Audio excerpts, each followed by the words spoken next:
At one level, Disney's critics understand that at this point, Disney's setup in Florida is like Chesterton's fence. Sure, everyone involved can knock it over if they want to, but to do so for no good reason would be stupid in the extreme, and yet inexplicably they are proceeding anyway. What's Disney going to do, they ask correctly, pack up and move to Illinois? No, Disney is not going to do that because Disney has invested massively in Florida and because, as a result, its path is dependent on that initial decision.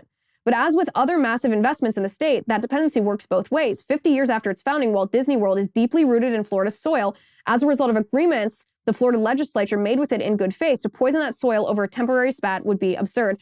And this kind of goes back to when we unpacked the David French article about free speech and Disney last week.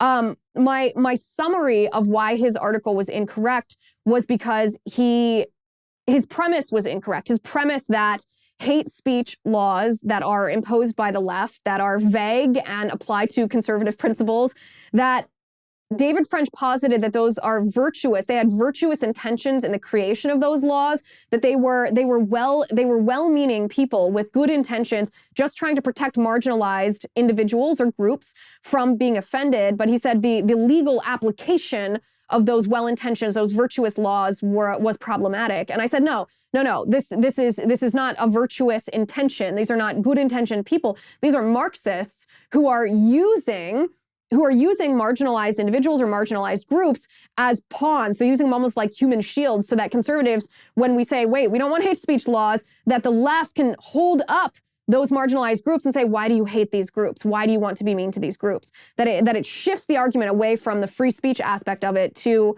a fallacy. And Cook, I think, falls for the same thing. This is not a temporary spat. This is Marxist agenda. This is part of the Marxist assault on our nation. They're assaulting our children. They're assaulting parental rights. You can read Marxist theory yourself. You can read Marxist academics. You can read, you can listen to the very words of the radical left. Black Lives Matter says they want to abolish the nuclear family. The policies of the Democratic Party follow the same line of thought. They disincentivize marriage. They incentivize single motherhood. They essentially incentivize absent fathers. They want children to be at least treated as property of the state versus under the dominion of their parents.